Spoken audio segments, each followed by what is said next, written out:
ቻሌንጅ ሲገጥም እንዳትወርቅ ከፈለክ ቻሌንጅ ሲገጥም እንዳትንገዳገድ እንዳትደናበር ግራ እንዳትጋባ ከፈለክ ባገኘው ሁሉ አጋጣሚ ፕራዮሪቲ ሰተ ማሳደግ ያለብህ የውስጥ ስብዕናህን ነው። በአዲሱ ትርጉም በ40 ዓመት እናትክ ላይ ጺምን አትላጭ አታፍጥጥ ማለት ነው። አታፍጥጥ ስራ ሸክም አቱን ሳትሰራ ሰው በሰራው ጉዳይ እየገባ ለመብላት አትፈልግ። የሚገርምህ እባብ ጆሮ የለውም ደንቆሮ ነው፣ የአይን ሽፋን የለውም ፈጣጣ ነው፣ የማየት አቅሙ ደካማ ነው፣ እጅ የለውም እግር የለውም። በጣም የሚገርምህ ዛፍ ላይ ይወጣል፣ ውሃ ውስጥ ይዋኛል፣ አየር ላይ ይበራል።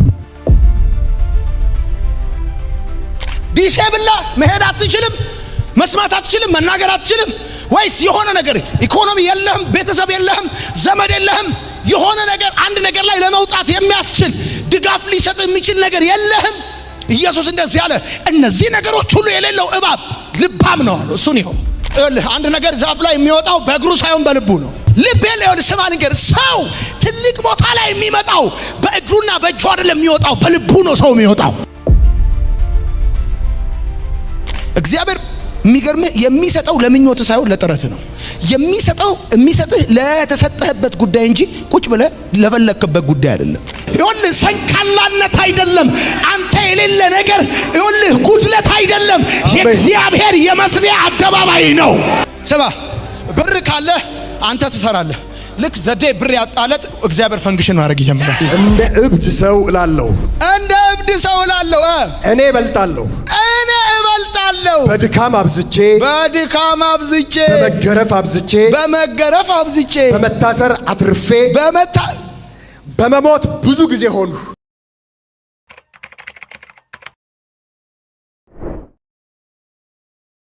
እኔ እንደ በጎች በተኩላዎች መካከል እልካችኋለሁ።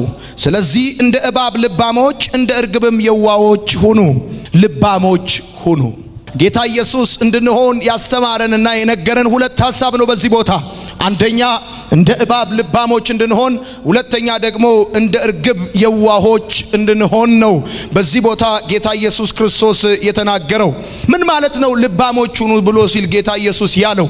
ልባምነትን ስለመናገር ሲናገር ደግሞ ምሳሌ አድርጎ የተጠቀመው እባብን ነው። እንደ እባብ ልባሞች ሁኑ ይላል። ከዘፍጥረት ጀምሮ በሁሉም የሰው ልጆች ዘንድ እባብ በሰይጣን የተመሰለ ስለሆነ ብዙዎች የሚጠሉትና የሚጸየፉት በጣም የሚፈሩትና ቢያገኙት የሚገሉት የሚያሳድዱት ነገር ቢኖር እባብ ነው። ከአራዊቶች ሁሉ ይልቅ እጅግ በጣም በሰው ልጆች የተጠላ አራዊት ወይም ፍጥረት ቢኖር እባብ ነው። ጌታ ኢየሱስ በጣም የሚጠላውን በጣም የሚፈራውና የማይወደደውን እባብን አስመልክቶ የሰው ልጆች ወይም ደግሞ የሱን ቃልና መልእክት ሰምተው ተልኮ የሚቀበሉ ሰው ደቀ መዛሙርቶቹ ምን አይነት ሰው ሊሆኑ እንደሚገባ ሲናገር እንደ እባብ ልባሞች ሁኑ አለ። ልባም መሆን ማለት ምን ማለት ነው?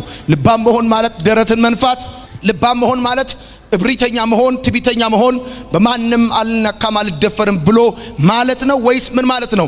እንደ እባብ ልባሞች ሁኑ ሲል ጌታ ኢየሱስ ምን ለማለት ፈልጎ ነው? በጣም የሚገርመውና የሚደንቀው ደግሞ ጌታ ኢየሱስ ክርስቶስ ዩኒቨርስን የፈጠረው እሱ ስለሆነ፣ ፍጥረታትን በጠቅላላ ያበጀው እሱ ስለሆነ የእያንዳንዱን ፍጥረት ካራክተርና ኔቸር ስለሚያውቅ ለልባምነት ማስተማሪያ አድርጎ ያመጣው እባብን ነው። እባብ ልባምነትን ከሱ እንድንማር ወይም እንደ እባብ ልባሞች እንድንሆን ብሎ ሲለን ጌታ ኢየሱስ በዚህ ምክንያት እንደ እባብ ልባሞች ሁኑ ብሎ አላለንም። ያለን እንደ እባብ ልባም እንድንሆን ብቻ ነው። እንደነገርኳችሁ እባብ ከአራዊቶች ሁሉ በጣም የሚጠላ ፍጥረት ቢሆንም ከአራዊቶች ሁሉ በጣም የሚበዛ ራሱን የሚያበዛ ፍጥረት ቢኖር እባብ ነው። እባብ የማይኖርበት የምድር ሁኔታ የለም፣ የማይኖርበት ሁኔታ የለም፣ ቦታ የለም። ጌታ ኢየሱስ ክርስቶስ ልባሞች ሁኑ እንደማ እንደዚህ በጣም ሰው ሁሉ እንደሚጠላው የሰይጣን ምሳሌ እንደሆነው እንደሱ ልባሞች ሁኑ። ለምን ስትሉ የመጀመሪያው እባብ በማንም ላይ ጥገኛ አይደለም። በማንም ላይ እባብ ጥገኛ አይደለም። ከተወለደበት ቀን ጀምሮ በማንም ላይ ጥገኛ ያልሆነ ፍጥረት ቢኖር እባብ ነው። እንደ እባብ ልባም ሁኑ ሲል ደረታችሁን ንፉ ማለቱ ሳይሆን ጥገኛ አትሁኑ ማለት ነው። እባብ እየተጠላ እንዲበዛ ያደረገው ጥገኛ ለመሆኑ ነው። በተሰሎንቄ ቤተክርስቲያን ስራ የማይሰሩ በሰዎች ዘንድ የሚገቡ ከዛስ የሰዎችን እንጀራ የሚበሉ ሰዎች አሉ። ጳውሎስ የማይሰራ እንዳይበላ እንዳላችሁ ታውቃላችሁ። ያላችሁ አንድ ጉዳይ ነው። ማንም በሰው ላይ እንዳይከብድ በእጁ ይስራ። እንደውም እንደዚህ ነው የሚለው ያለ ስርዓት ከናንተ ዘንድ ስለሚሄዱ ስላንዳንዱ ይላል ስራ ከቶ ሳይሰሩ በሰው ነገር እየገቡ ስራ ከቶ ሳይሰሩ በሰው ነገር እየገቡ እንደዚህ አይነት ሰዎች አስወግዷቸዋል።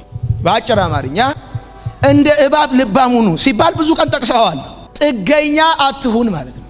እጅህን ስራ አሰራው፣ ስራ አስለምደው ማለት ነው። በቃ በአዲሱ ትርጉም በ40 ዓመት እናትክ ላይ ጺምን አትላጭ፣ አታፍጥጥ ማለት ነው። አታፍጥጥ፣ ስራ ሸክም አትሁን። ሳትሰራ ሰው በሰራው ጉዳይ እየገባ ለመብላት አትፈልግ። እባብ እበለኝ፣ ጥገኛ አይደል። ጥገኛ አትሁን። ሁሉ ጊዜ የሰው እጅ አትጠብቅ ማለት ነው። ተነስና ስራ ማለት ነው። ሁለተኛ ጌታ ኢየሱስ እንደ እባብ ልባሞች ሁኑ ሲል እባብ ፈርስት ኢንቨስትመንቱ ለውስጥ ማንነቱ ነው። እባብ አቅሙ የቱ ጋር እንደሆነ ያውቃል። ቀድሞ የሚገነባው ከየትኛውም በፊት ናቫራ የሚባል መርዝ ያለበትን ምራቁን ነው። የበላውን ነገር ቀድሞ እንዲያመነጭ የሚሰራው መርዝ ነው። የእባብ ጉልበቱ ስጋው ላይ አይደለም፣ ሰውነቱ ላይ አይደለም። የእባብ ጉልበቱ ምራቁ ላይ ነው። ይበላል ማለት ቀድሞ ምራቁን ነው ፕሮዲዩስ የሚያደርገው። በኢንተርናል ኢንቨስትመንት ያምናል እባብ። ቀድሞ ዲቨሎፕ የሚያደርገው የውስጥ ስብዕናውን ነው። እንደ እባብ ብልህ ሁን ማለት የውስጥ ስብዕና ግንባታ ላይ ፕራዮሪቲ ስጥ ማለት ነው። ትኩረት ስጥ ማለት ነው። ከኪስ ግንባታ በላይ ከልብስ ከጫማ ከየትኛውም ነገር በላይ በውስጥ ስብዕና ግንባታ እመን ማለት ነው። ውስጥ ሳይገነባ ብሎኬት ብትገነባ ምንም አላተረፍክም፣ ከስራል እንጂ ውስጥ ሳያድግ ውስጥ ዲቨሎፕ ሳያደርግ በየትኛውም ቁሳዊ ነገር ብታድግ አላደግክም። እንደ እባብ ብልህ ሁን ማለት የውስጥ ስብዕና ግንባታ ቅድሚያ ስጥ ማለት ነው። የሚገርምህ አንድ ጠብታ የእባብ ምራቅ 30 ሰዎችን የመግደል አቅም አለው። አንድ ጠብታ የእባብ ምራቅ አንበሳ ወይም ዝሆን የመግደል አቅም አለው። ሰው ብዙ ጠላቶች እንኳን ቢኖሩት የውስጥ ስብዕና ኢንቨስትመንት ላይ ግንባታ ላይ ፎከስ የሚያደርግ ሰው በተቃውሞ ብዛት አይወድቅም፣ በጠላቶቹ ብዛት ግራ አይጋባም፣ አይበተንም። ቻሌንጅ ሲገጥምህ እንዳትወርቅ ከፈለክ፣ ቻሌንጅ ሲገጥምህ እንዳትንገዳገድ፣ እንዳትደናበር፣ ግራ እንዳትጋባ ከፈለክ ባገኘኸው ሁሉ አጋጣሚ ፕራዮሪቲ ሰጥተህ ማሳደግ ያለብህ የውስጥ ስብዕናህን ነው፣ ስፒሪትህን ነው፣ ማይንድ ሴትህን ነው፣ ውስጥ ያለውን ፐርሰናሊቲህን ነው ዲቨሎፕ ማድረግ ያለብህ። እንደ እባብ ልባም ሁን።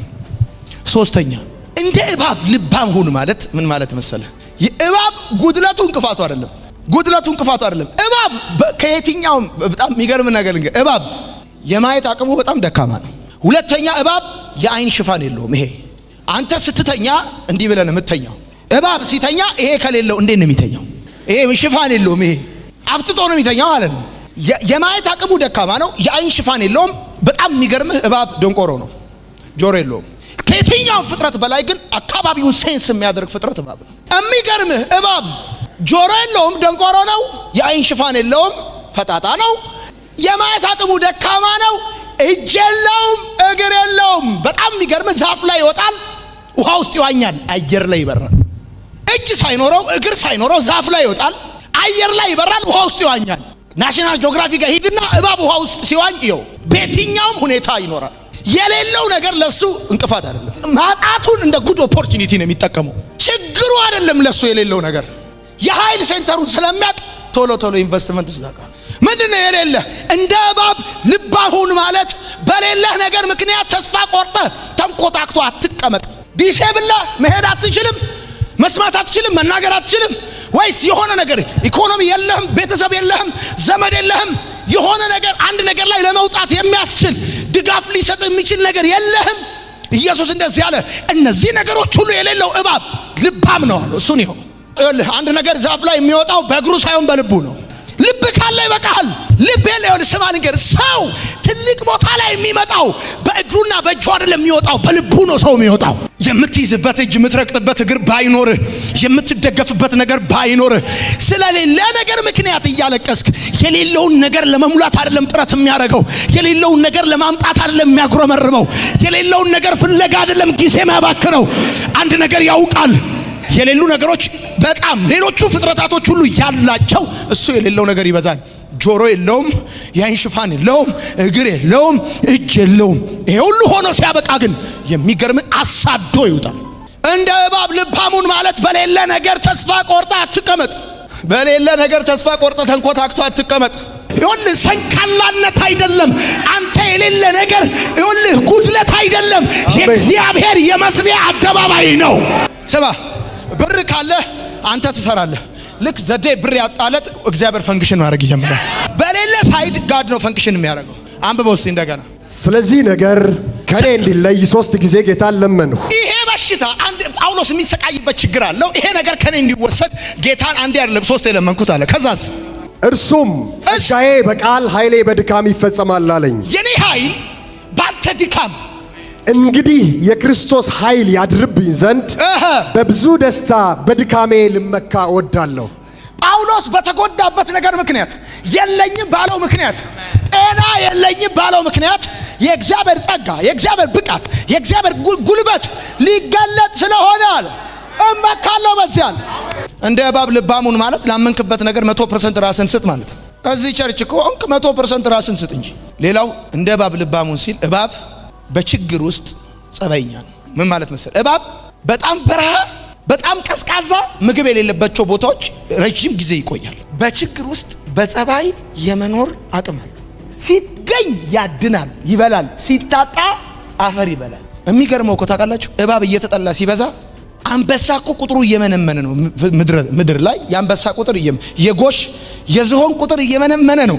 የሌላ አራዊት ቁጥር እየመነመነ የእባብ እየበዛ ነው። ችግር ሲገጥመው ጸባይኛ ነው። ያዙ ይልቀቁኝ አይልም። አይገርምሽም? እንደ እባብ ልባሙን ማለት ጌታ ኢየሱስ እንደ እባብ ልባም እኔ አለ እንደ በጎች በተኩላዎች መካከል ልካቸዋል ይባላል። እንደ ተኩላ አረጋችሁና በበጎች መካከል ልካችሁና በጎቹን እዚህ ጋር እየያዛችሁ ወደ እኔ ታመጣላችሁ አይደለም ያለው። እንደ በግ አለ ሲባል በተኩላ መካከል ሙሉ ጉባኤ ተኩላ ይሆንና አንተ ብቻ በግ ልትሆን ትችላለህ።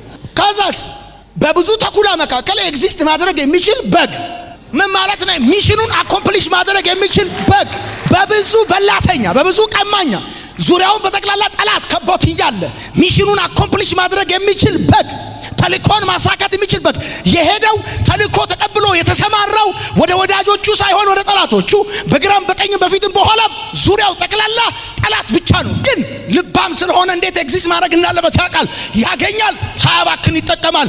ከዛስ በሚገርም ሁኔታ በጉድለቱን እንደ ድካም ወይም ደግሞ እንደ ክፋት አይጠቀመውም። የመጨረሻውና አስገራሚው የዚህ ፍጥረት ባህሪ ራሱን መከላከል መቻሉ ነው። ራሱን መጠበቁ ነው። በጣም የሚገርምህ በጣም ብዙ የእባብ ፍጥረት ካልነኩት አይነካም።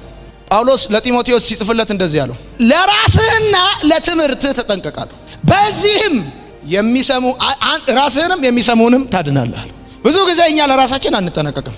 እባብ ግን ለራሱ ይጠነቀቃል፣ ራሱን ይከላከላል። እንደ እባብ ልባም ሆኖ አለ መጽሐፍ። believe in yourself፣ በራሳችሁ መኑ። ራሳችሁ ሙሉና ጠንካራ እንደሆናችሁ መኑ። ጥገኛ ላለመሆን ወስኑ። ሰክርታችሁ ሰክሲድ እንደምታደርጉ እመኑ። ልባም ሁኑ። እግዚአብሔር የሚሰጣችሁን ፕሮቪዥን አታባክኑ። እግዚአብሔር የሚሰጣችሁን የትኛውንም ነገር አታባክኑ። ላመናችሁበት ነገር 100% ስጡ። ራሳችሁ 100%። እግዚአብሔር የሚገርምህ የሚሰጠው ለምኞት ሳይሆን ለጥረት ነው የሚሰጥህ ለተሰጠህበት ጉዳይ እንጂ ቁጭ ብለህ ለፈለክበት ጉዳይ አይደለም። ላመንክበት ነገር 100% ነው ራስን መስጠት ያለብህ። እግዚአብሔር የሚሰጥህ አንተ ራስህን ለነገሩ በተሰጠህበት ልክ ነው። አንተ አቅምህን ሪዘርቭ አድርገህ ሰጥተሃል። እግዚአብሔር ሙሉ ፖቴንሻሉን አይሰጥህም። ምድር አቅሟን አትሰጥህም። ሰዎች ራሳቸው አቅማቸውን አይሰጡም። አንተ ግን ስትሰጥ ፍጥረት በራሱ በእግዚአብሔር ኦርደር ፖቴንሻሉን ይሰጣል። እንደ እብድ ሰው እላለሁ፣ እኔ እበልጣለሁ፣ በድካም አብዝቼ፣ በመገረፍ አብዝቼ፣ በመታሰር አትርፌ፣ በመሞት ብዙ ጊዜ ሆንሁ። በመሞት ሰውየው ይገርማል። ሲገረፍ እንደዚህ አይነት አገልግሎት ቢቀር ይሻላል ብሎ አይድም ሰውየው። ኤኒ ኮንዲሽን ምን ነው የአይናቸው ውሃ አላማረኝም ብላችሁ አይደል የምትቀሩት እናንተ። ሃንድሊንጋቸው ፑር ነው። የሚገርም ይሄ ሁሉ ሲሆን ግን ጳውሎስ የፊቴን ለመያዝ እዘረጋለሁ የኋላዬን እየረሳው ይላል። ጸባይኛ ነው። ምን ቀረ ደግሞ አላለ። ከዚህ በላይ ምን ሊሆን ነው አላለም። ይሄ ሁሉ ነገር እየሆነ የአዲስ ኪዳንን ስንት 1/4 አብዛኛው መጽሐፍ ጳውሎስ ነው የጻፈው። ችግር ይገጥመዋል፣ በጸባይ ነው የሚኖረው ጳውሎስ። እንደ እባብ ልባም ሁን ማለት መጽሐፍ ሲናገር እባብ ኤኒ ኮንዲሽን በየትኛውም ሁኔታ ይኖራል። በየትኛውም ሁኔታ ይገኛል፣ ይኖራል፣ አይገኝም፣ ይኖራል። ጌታ ኢየሱስ እንደ እባብ ልባም ሆኖ ሲል አንደኛ በሰው ላይ አትክበዱ፣ ሁለተኛ ሰልፍ ኢንቨስትመንት፣ ይሄ ኢንተርናል ኢንቨስትመንት በስብዕናችሁ ላይ ፈርስት ኢንቨስትመንት አድርጉ። በውስጥ ስብዕናችሁ ግንባታ ፕራዮሪቲ ስጡ። እሱ ነው የሚያቆማችሁ የውስጥ ማንነት ግንባታ ነው። ሶስተኛ ጉድለታችሁን የሌላችሁን እንደ እንቅፋት አትቁጠሩ፣ እንደ ችግር አትቁጠሩ። የሌላችሁ ነገር ችግር አይደለም፣ ኢትስ ኦፖርቹኒቲ እድል ነው። ከዛስ በመከራ ውስጥ የመኖር ባህሪ ይኑርህ፣ በችግር ውስጥ የመኖር ባህሪ ይኑርህ። በየትኛውም ኮንዲሽን የመኖር ትዕግስት ይኖራችሁ። ሶስተኛ እሱ ነው። አራተኛ ላመናችሁበት ነገር ራሳችሁን 100% ስጡ። ትርፋማነቱ ለዛ ነው። አምስተኛ ኢፌክቲቭ ሁኑ፣ አታባክኑ። የተሰጣችሁ ነገር ብርም ስታገኙ ወላጆቻችሁ ሲልኩላችሁ አታባክኑ። ያላችሁን ሪሶርስ ኢፌክቲቭሊ ተጠቀሙ፣ ጌታ ስለሚሰጣችሁ ሳታባክኑ ማለት ነው። የመጨረሻው ራሱን መጠበቅ እንዳለበት ያውቃል።